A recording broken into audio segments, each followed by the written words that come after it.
আর বাংলাদেশে একদিকে যখন অগ্নিগর্ভ পরিস্থিতি, বাংলাদেশের এই পরিস্থিতিতে ভারত ও বাংলাদেশ সীমান্তে সেখানে কিন্তু কড়া নজরদারির ব্যবস্থা করা হয়েছে।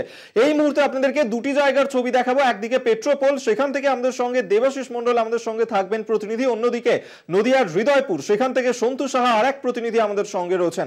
প্রথমেই আমরা পেট্রোপোল সীমান্তের দিকে নজর রাখি। পেট্রোপোল থেকে দেবাশিস আমাদের সঙ্গে রয়েছে। দেবাশিস, যে ছবি আমরা দেখতে পাচ্ছি, বাংলাদেশের যে পরিস্থিতি, যে সংকট এই মুহূর্তে তৈরি হচ্ছে, বাংলাদেশের প্রধানমন্ত্রী শেখ হাসিনা তিনি ভারতে এসে পৌঁছেছেন, ভারত বাংলাদেশ সীমান্ত, সেখানে এরপর কি নজরদারি, কতটা নিরাপত্তা ব্যবস্থা জোরদার করা হয়েছে, কি ছবি এই মুহূর্তে ধরা পড়ছে? দেখো অভিক, আমি তোমাকে বলি যে গত এক সপ্তাহ ধরে কিন্তু বাংলাদেশের যে অচলাবস্থার সৃষ্টি হয়েছে তার কিন্তু আজকের একটা পরিসমাপ্তি বলা যেতে পারে। যে আজকের যে অচলাবস্থা কিন্তু আরও জোরদার হয়েছে, সেটা আমরা দেখতে পেয়েছি। সকাল থেকে যে বাংলাদেশের যে পরিস্থিতি সৃষ্টি ছিল সেটা দুপুরের পরে কিন্তু পরিবর্তন হয়, এবং সেটা সেই যেহেতু বাংলাদেশের যে প্রধানমন্ত্রী তিনি কিন্তু এই ইতিমধ্যে ভারতে প্রবেশ করেছেন, এবং যার ফলে যে ভারতের যে ভারত বাংলাদেশের সীমান্ত, সেই সীমান্তে কিন্তু কঠোর নিরাপত্তা ব্যবস্থা করা হয়েছে।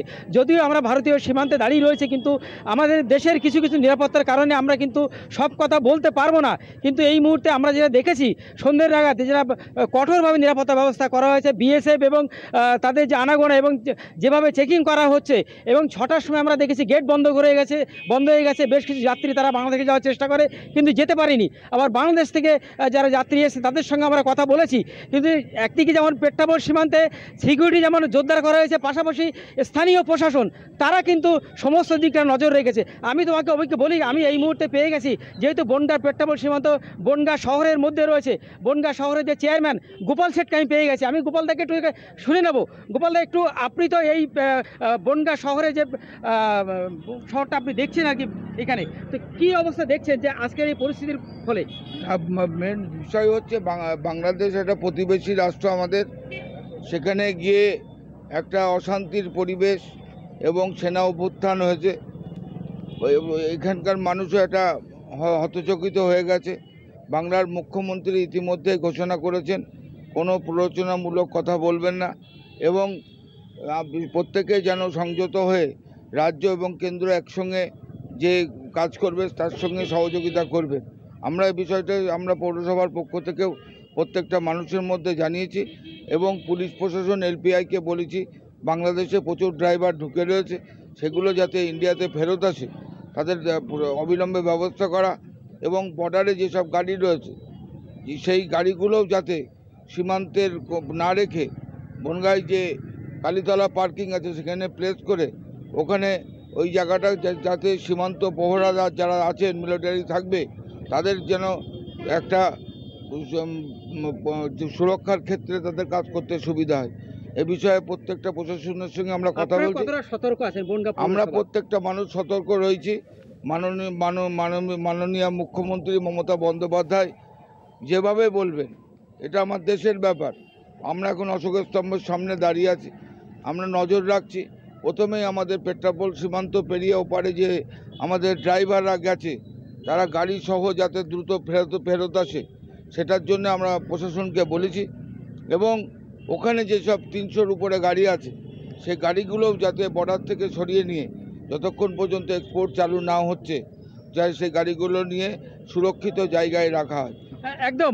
আমি তোমাকে বলি যে আমি কিছুক্ষণ আগে যে এক্সপোর্ট ইম্পোর্ট যারা করেন তাদের সঙ্গে কথা বলছিলাম, তারা বলছিলেন যে আজকের কিন্তু বিকাল 3টে পর্যন্ত এক্সপোর্ট হয়েছে এবং আগামীকাল থেকে হয়তো বন্ধ হয়ে যাবে।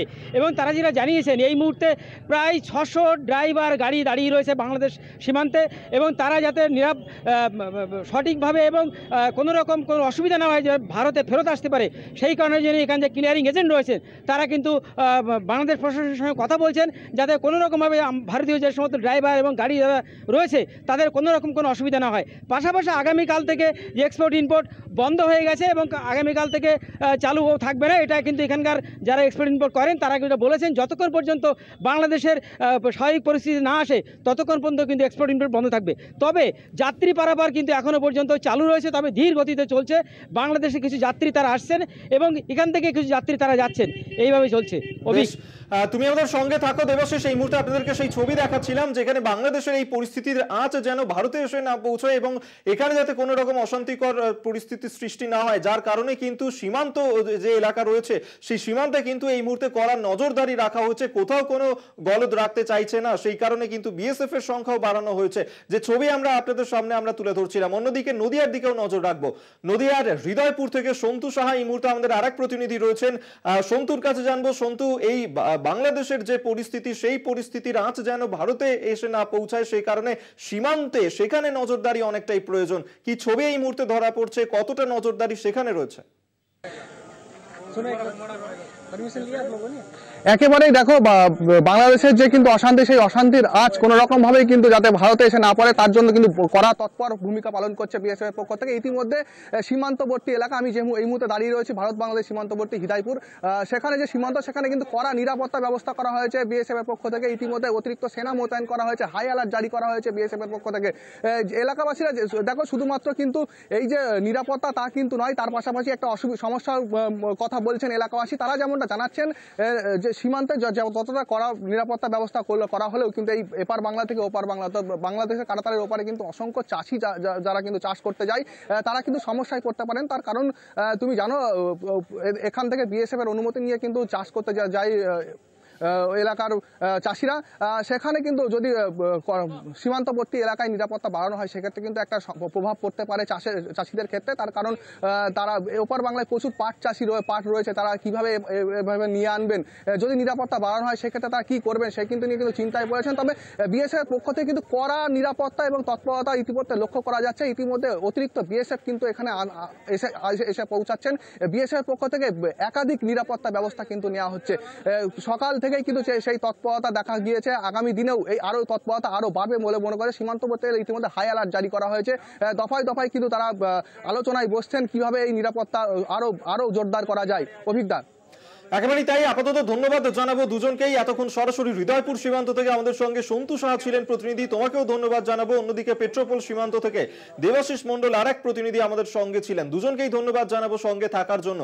এবং এই মুহূর্তে বাংলাদেশের যে পরিস্থিতি তার আঁচ যেন ভারতে এসে না পৌঁছায়, যার কারণে সীমান্তবর্তী এলাকাগুলিতে সেখানে নজরদারি বাড়ানো হয়েছে।